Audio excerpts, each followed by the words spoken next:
Ada 15 item yang bakal bantu kamu benahi manajemen dan pelayanan di puskesmas. Oke, puskesmas harus berbenah dan memperbaiki kelemahan-kelemahan dalam menyelenggarakan kegiatan dan pelayanan. Banyak hal yang dihadapi tantangan dalam proses berbenah itu. Ya, tentunya terkait SDM, fasilitas, dan lain-lain sebagainya. Ya, berikut ini terdapat beberapa hal yang dapat membantu puskesmas dalam proses berbenah. Ya, apa itu?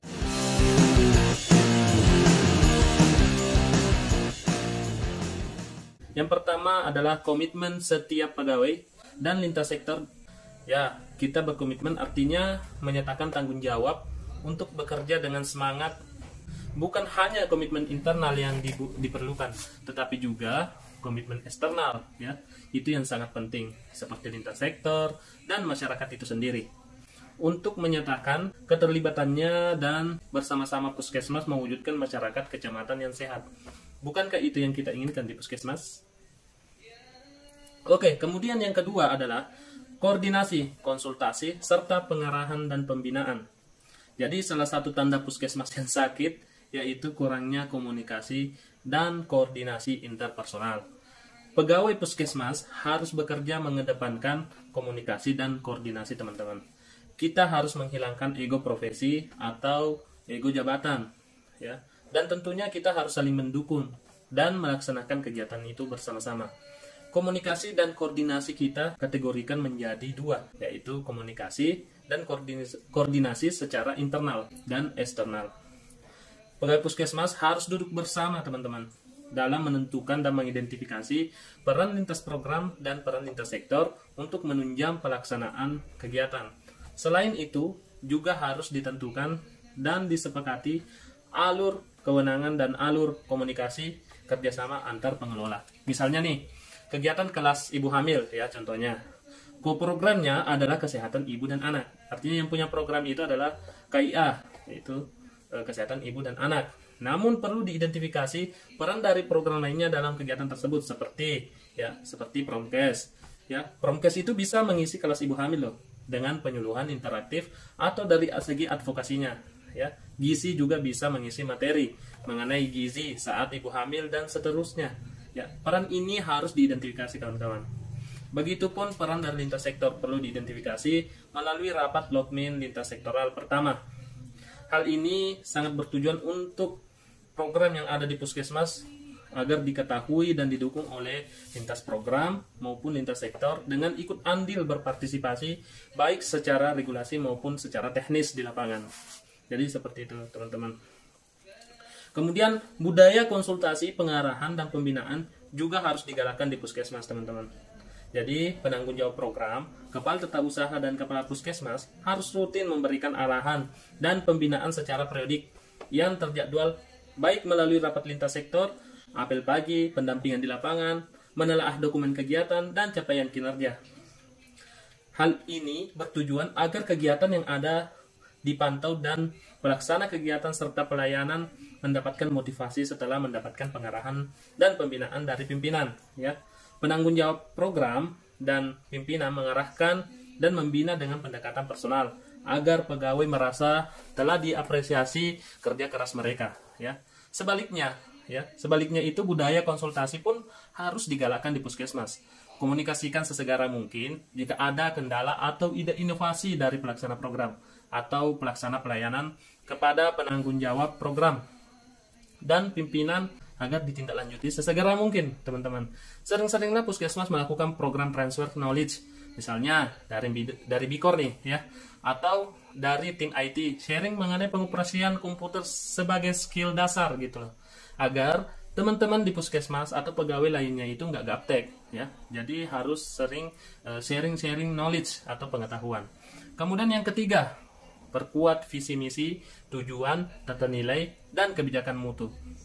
Visi misi, tujuan, dan tata nilai serta kebijakan mutu puskesmas bukan hanya sekedar disusun lalu dipajang dalam bingkai dan menjadi pelengkap dinding puskesmas, tetapi menjadi arah puskesmas ya. Jadi semua itu menjadi arah dari puskesmas. Setiap kegiatan dan pelayanan puskesmas haruslah mencerminkan visi misi, tujuan, dan tata nilai serta kebijakan mutu ya. Oleh sebab itu perlu teman-teman sosialisasikan ya Jadi ini perlu disosialisasikan oleh puskesmas secara rutin, baik itu secara internal maupun eksternal, kawan-kawan. Mengenai visi misi tujuan dan tata nilai puskesmas, misalnya saat apel pagi ya, kita memaparkan tentang visi misi dan tata nilai. Bisa sesekali membacakan visi misi, tata nilai dan kebijakan mutu ini secara bergiliran ya, saat apel pagi, bisa juga di pertemuan yang lainnya. Selain disosialisasikan, yang lebih penting lagi adalah perlu evaluasi sejauh mana kegiatan dan pelayanan yang dilakukan telah mewujudkan visi misi, tujuan dan tata nilai serta kebijakan mutu yang sudah disusun sebelumnya. Oke, itu yang ketiga, kawan-kawan. Yang keempat, manajemen sumber daya manusia puskesmas harus memperkuat struktur organisasinya serta manajemen sumber daya manusianya. Jadi, kepegawaian bersama tim kredensial harus melakukan beberapa hal, yaitu yang pertama, menata profil seluruh kepegawaian dan disimpan dengan baik agar sewaktu-waktu dibutuhkan mudah untuk mendapatkan kembali. Ya, seperti itu ya. Jadi, tata gerahanya diperbaiki. Yang kedua, analisis kebutuhan tenaga dan rencana pemenuhan kebutuhan minimal bersurat kepada Dinas Kesehatan mengenai rencana pemenuhan kebutuhan tersebut. Kemudian yang ketiga, perkuat struktur organisasi dan uraian tugas setiap pegawai di puskesmas. Ini bisa mengacu pada Permenkes nomor 43 tahun 2019 tentang puskesmas. Jadi ini adalah Permenkes terbaru tentang puskesmas yang harus direalisasikan sekarang ini. Pastikan setiap jenis tenaga harus menerima dan mengetahui SK uraian tugas pokok dan uraian tugas integrasi. Secara berkala perlu ada monitoring. Sejauh mana sih uraian tugas ini telah dilaksanakan oleh pegawai puskesmas. Kemudian yang keempat, puskesmas juga harus menelaah kompetensi tenaga yang ada dan dibandingkan dengan standar kompetensi yang diembannya. Jika tidak memenuhi syarat, maka harus membuat rencana pengembangan. Ya, rencana pengembangan apa itu yang dimaksud? Yaitu rencana pengembangan kompetensi seperti lanjut sekolah dan mengikuti pelatihan-pelatihan tentang profesi atau program yang dipegangnya. Tak berhenti di situ, teman-teman. Setelah mengikuti pelatihan atau pendidikan, harus dipantau juga kinerja pegawai tersebut pasca pelatihan yang telah diikutinya. Kemudian yang kelima, karyawan baru harus mendapatkan orientasi sesuai jadwal yang telah ditetapkan. Sebelum lanjut, subscribe dulu channel ini. Kemudian sistem informasi puskesmas dan pengendali dokumen dan arsip harus diperkuat, teman-teman. Apakah di puskesmas Anda telah tertata dengan baik data dan informasinya? Ya, data dan informasi sangat penting, teman-teman. Puskesmas perlu berbenah terkait hal ini. Semua pelaporan dan data harus satu pintu melewati sistem informasi puskesmas. Jadi petugasnya harus benar-benar orang yang berintegritas dan yang memiliki tanggung jawab yang besar. Ya. Jika pemegang program atau unit melapor ke Dinas Kesehatan, harus melewati pengantar dari sistem informasi puskesmas. Tidak boleh tidak, karena sistem informasi puskesmas harus menelaah dulu data-data yang ada dari pemegang program sebelum ditindaklanjuti ke Dinas Kesehatan. Hal ini untuk menertibkan data-data yang ada di puskesmas, terlebih lagi untuk kepentingan analisis dan perencanaan. Tentu sangat ditunjang dengan data yang valid. Jadi teman-teman jangan asal-asalan dalam mengirim data ya. Data itu harus difilter dulu, harus benar-benar divalidasi dulu sebelum dikirim ke Dinas Kesehatan. Kenapa? Karena nanti Dinas Kesehatan akan mengirim ke Dinas Kesehatan Provinsi. Setelah itu dikirim lagi ke Kementerian Kesehatan. Jadi harus benar-benar valid data kita yang dikirim ke Dinas Kesehatan. Oleh sebab itu, petugas yang ada di SIP atau Sistem Informasi Puskesmas harus peka dengan pelaporan yang ada di setiap program dan unit pelayanan. Bukan hanya sekedar pelaporan, teman-teman, tetapi bagaimana data tersebut menjadi informasi yang bermanfaat, yang dijadikan acuan untuk kebijakan kepala puskesmas. Ya. Hal-hal lain yang perlu diperkuat yaitu pengendalian dokumen dan arsip. Kepala tata usaha dan tim pengendali dokumen serta arsip harus ekstra menata dokumen yang ada. Setiap SK, pedoman, panduan, kerangka acuan, SOP, serta surat masuk dan surat keluar itu harus tertata dengan baik. Jika sewaktu-waktu dibutuhkan, dapat dengan mudah kita ambil. Ya, itulah pentingnya tata geraha, teman-teman. Selain itu, puskesmas sering mengeluh karena lemah dalam hal dokumentasi kegiatan. Nah, ini banyak penyakit yang mengidap di beberapa puskesmas ya. Ingatlah teman-teman, ada yang namanya prinsip daun ya. Banyak sih istilah sekarang ini, ada daun, ada uang, ada macam-macam yang lainnya, ada duit atau apalah, terserah dari kalian yang mudah diingat. Ya, intinya setiap melakukan pertemuan atau kegiatan ada yang namanya dokumentasi, ya, ada namanya absensi, ada yang namanya undangan, ada yang namanya notulen, ya. Jadi itu harus ada, ya, agar supaya implementasi terekam dengan baik atau pelaksanaan kegiatan itu bisa terekam dengan baik.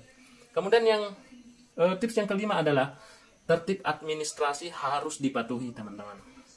Ya, hal yang wajib dilakukan oleh puskesmas adalah tertib administrasi dalam penyelenggaraan pelayanan. Pelayanan harus seefektif dan seefisien mungkin dilaksanakan, tentu dengan menjaga mutu pelayanan.